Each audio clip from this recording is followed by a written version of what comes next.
Hi, this is Stephen Mead, lifelong entrepreneur, business owner, and global speaker. Over the years, I've read hundreds of books and spent thousands of hours developing what I call the BullsEye belief system. And I've used that system to develop my own companies, as well as help others learn to be specific, targeted, and focused to get exactly what they want in life.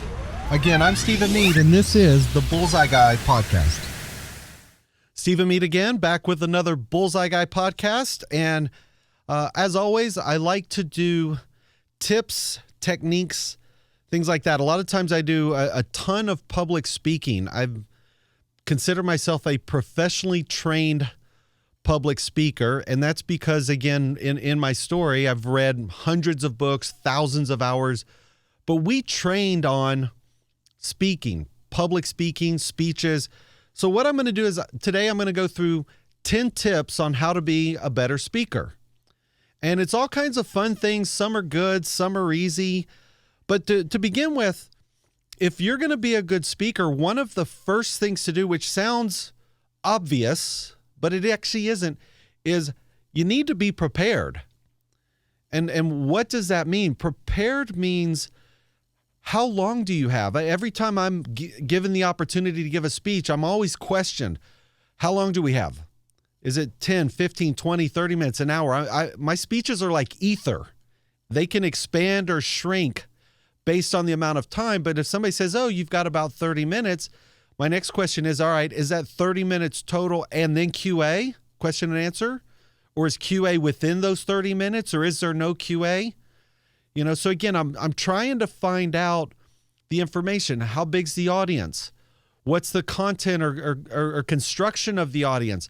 So the more prepared you can be in advance, the better you're going to be on stage, not only because you can deliver better, but you become more comfortable with the content.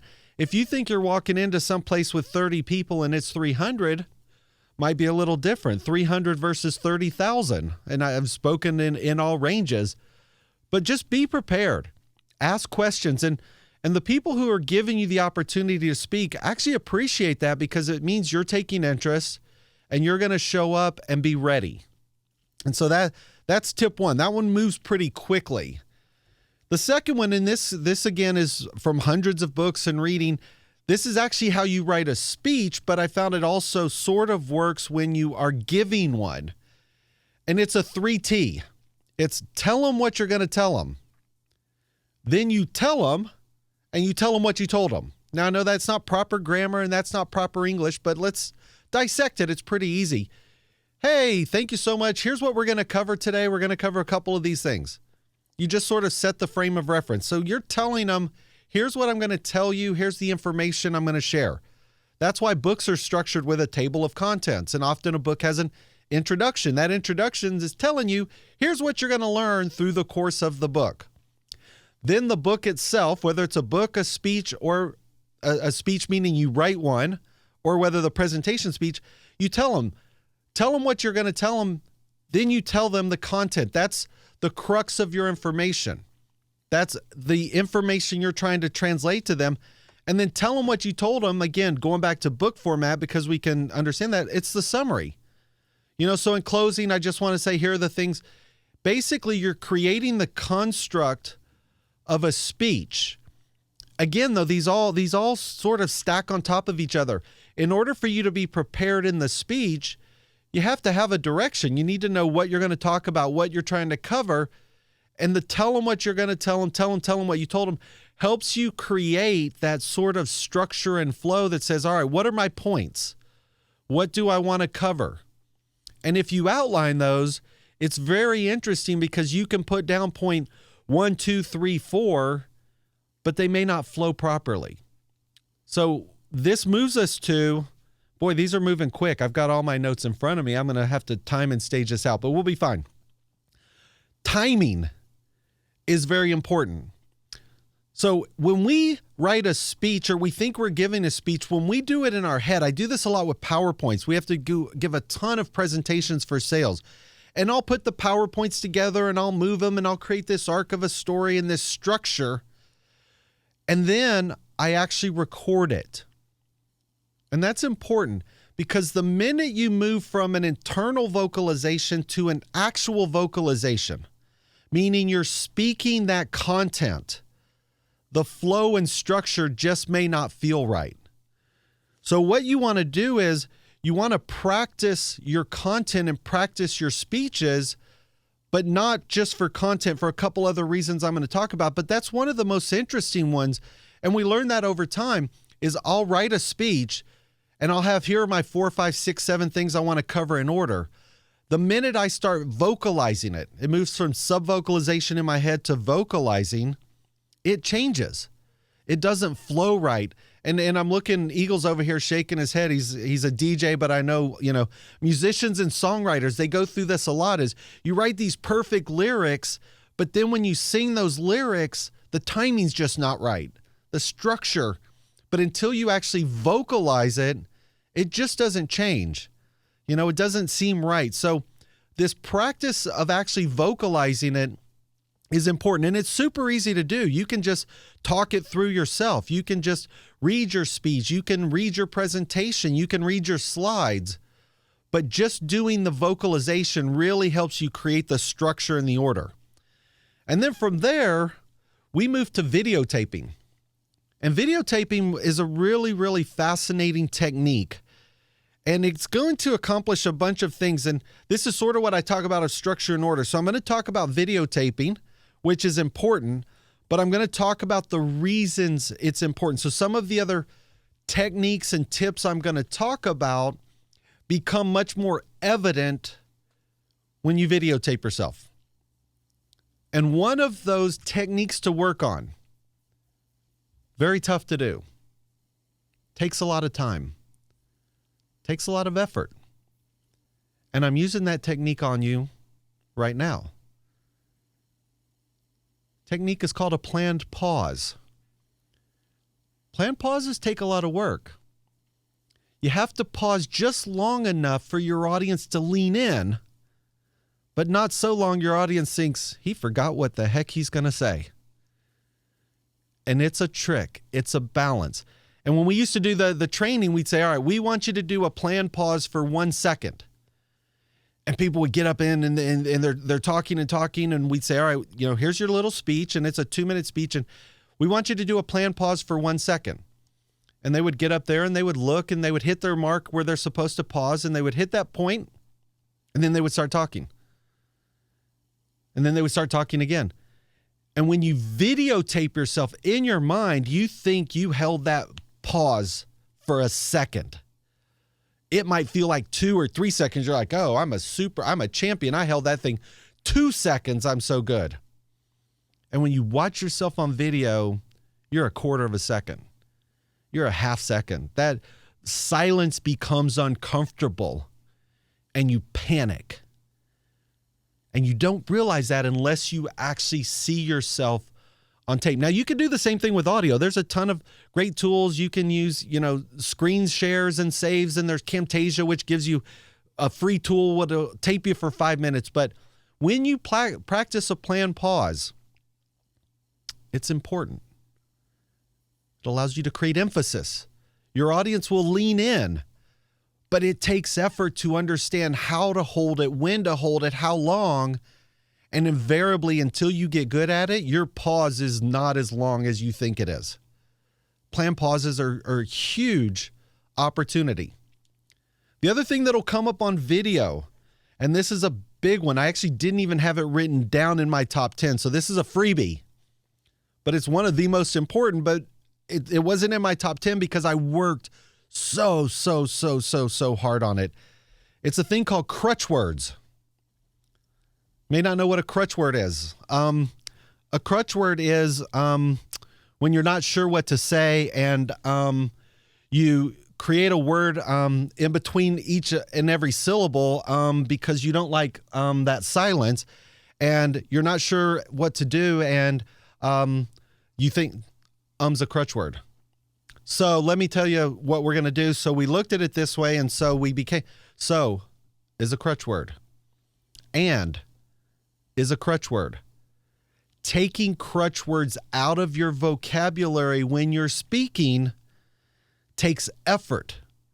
And the reason it takes effort is you don't know you're saying it in your own mind because you're so used to hearing yourself talk, you don't realize you said so 16 times in a 2-minute presentation.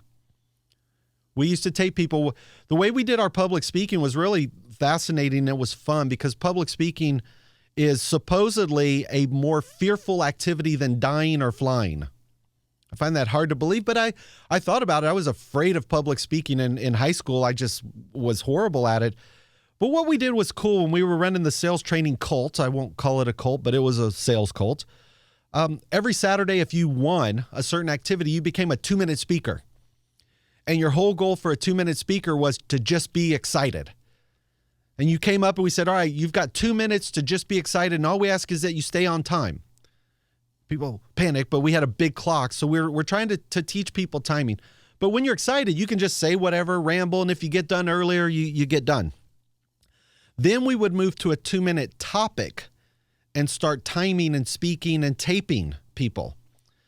And we wouldn't give them a lot of tips, but you would look at how many crutch words they had and things like that. So taping yourself, I just said so. See, mentally I catch myself when I even say it, and it's still difficult to do. But you want to actually train those crutch words out of your vocabulary. And until you watch yourself, you don't realize you're doing it.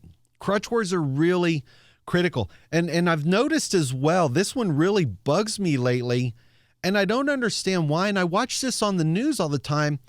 And there's this new thing going on in the news where somebody asks a question and the person goes, yeah, no, that's not right. Yeah, no, that's not what you asked. Or, yeah, no, that's not.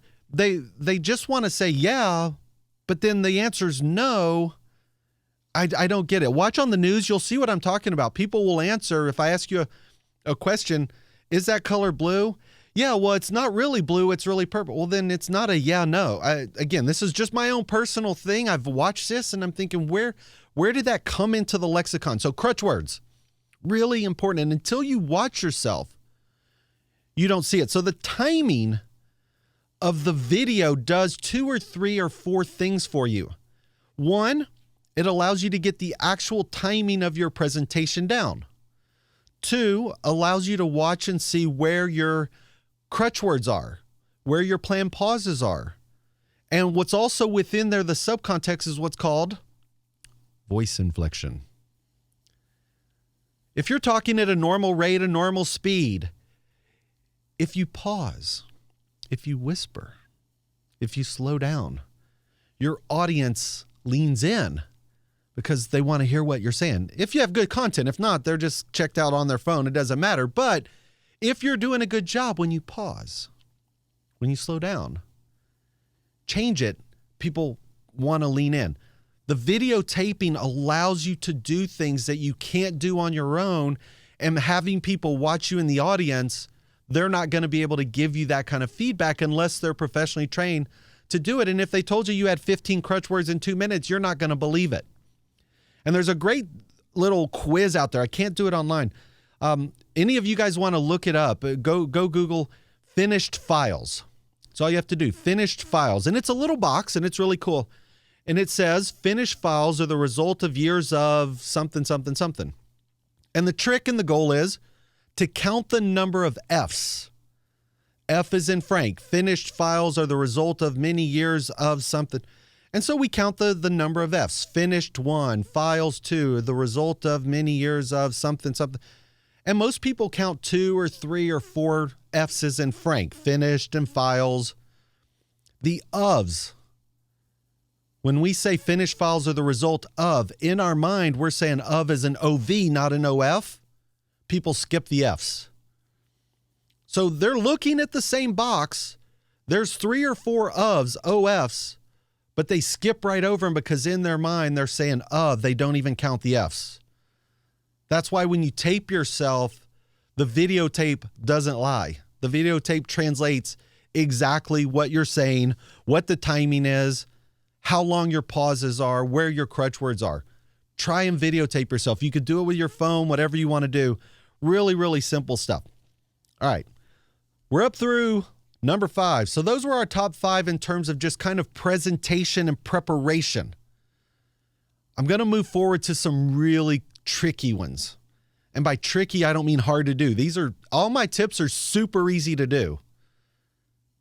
But tricky means they work in a way that you wouldn't think. One's called left-right brain symmetry. Left-right brain symmetry. I made that up.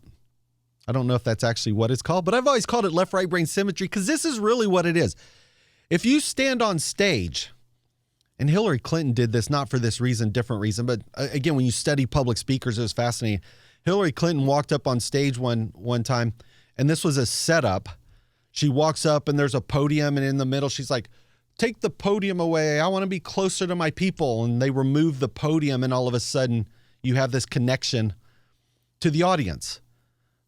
But when we were studying it, when I was looking at psychology, there's two types of people, right? In today's world, there's 100 if we put a bunch of alphabets on them. But I mean, in general, there's two types of people. There's left brain and right brain.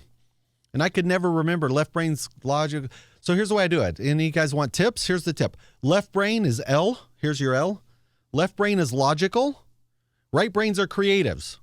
Logical people want to be told things in an order. Creative people like to create. When you stand in the middle of an audience, everybody's staring straight ahead. You're not activating either side of the synapses of their brain.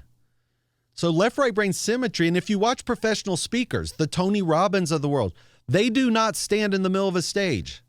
They don't stand behind a podium. It's called prowling. He'll prowl. He'll walk to one side of the stage, and he's over there, and he's talking, and then he'll come back, and then he's at the other side of the stage. And they're walking back and forth, not pacing, but purposefully doing that. So when you walk to this side of the stage, everybody in the audience, their eyes have to track you. And when they track to the right, they access the left part of their brain. You're accessing the logical part of the brain when you're on one side of the stage. When you walk to the other side, the eyes have to track. What you end up doing is you cross symmetry. So the lefts and the right brains, the logicals and the creatives in the audience, you end up, when they watch you go back and forth, you hit both sides of the brain, and you better connect with the audience because half the audience is one or the other. When you just stand in the middle, you're not activating that. And the goal in my world of public speaking, what I wanted to get is, how do you create energy? How do you create connection? And so I was always delving under the neurolinguistics of how does this work? And that was it. So I call it left-right brain symmetry. There may be another word for it. I have no idea, but I know it works. You want to pace. I mean, you don't want to pace. You don't want to prowl. You want to purposefully move across. Speech I just gave the other day, they had a podium. I said, guys, I need a microphone. Oh, we don't have it. I go, well, is this mic wireless? Oh, yeah. So I was able to take it out of the actual podium and at least walk on the stage because I want to connect with the audience. That's an easy one, right? The next one's even easier, but it is uncomfortable. And the true professionals, again, now when you watch, if you watch anybody on television, you watch these guys doing infomercials, you'll start seeing all of these things that are going on. Number 7, step forward for emphasis. This is what Hillary did. That was fascinating. It was she removed the podium. Right? So she walked on stage and had the podium removed. I'm acting like a queen of defiance. It wasn't that much, but it's like, oh, please remove this. I want to be closer to my people. That's not what she said, but that was the impetus of what was going on. And the minute the podium was removed, she stepped forward to the edge of the stage. The minute you step forward into your audience, the dynamics change, the energy changes, because people think you're this far back and then all of a sudden you're here. It's like the musician that gets right to the edge of the stage when he's singing. Sometimes they'll jump out in the crowd. The energy completely changes. If you've ever been to a concert, the guy's standing back playing great. He starts walking towards the edge. People go crazy. If he jumps out, starts crowd surfing, or walks down into the crowd to play, energy dynamics change. And you can watch that with people doing infomercials and things. They'll be on stage. They're purposely with their microphone or their lavalier. They'll walk to the edge of the stage, but they'll pick, if they're good, the points to walk down stage, walk in the audience, right? Tony's Robbins a master at this. He'll be in the audience pointing, looking around, and people are looking and trying to figure out, step forward into your audience, and the whole dynamics of energy changes. Again, easy to do, but there's a reason for doing underneath it. A couple other ones. Involve the audience. Smaller audiences, it's easy. You ask questions, right? I do a lot of speaking around small groups and big groups. If it's hundreds, it's hard to do. I just gave one the other day to the Rotary Club in LA. It was fabulous. I was fortunate to be invited, probably 30 people in the room. And as I'm asking questions, I'll ask a question, but before I'll do, I'll turn and say, oh, what's your name? Tom. Okay, Tom, what about this? And I'm asking questions that are not trick questions. They aren't questions that's going to make somebody look bad. I'm just trying to involve the audience. And by asking people, the audience by default pays more attention because it's kind of like you in class, right? Have you ever been, for those of you old enough to remember being in class, I'm at the edge of that, I think. But I remember if the teacher was going to call on somebody, you're like, oh, I hope she doesn't call on me.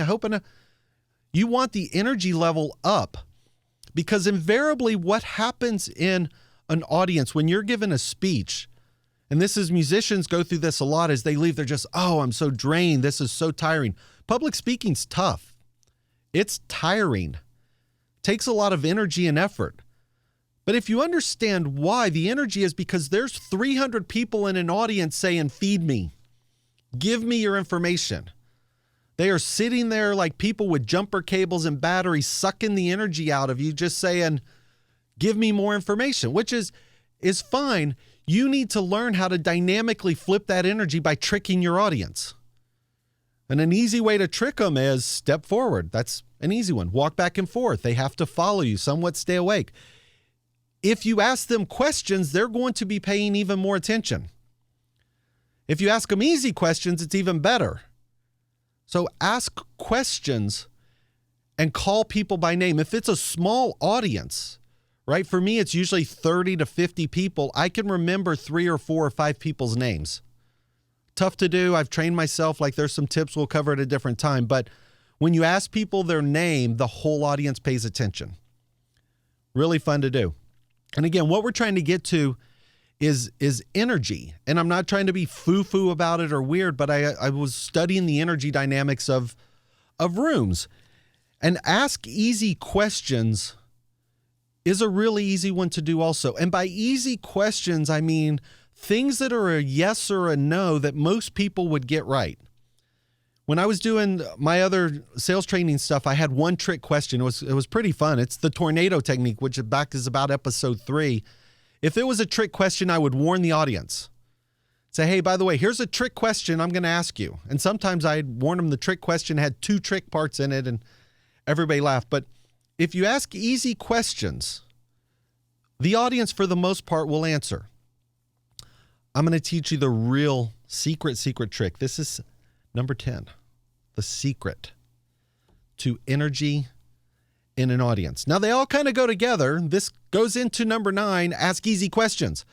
If I'm at an audience, for instance, one of our companies did a lot with enterprise software, and it's kind of boring, and it's a bunch of people who are supposed to be paying attention.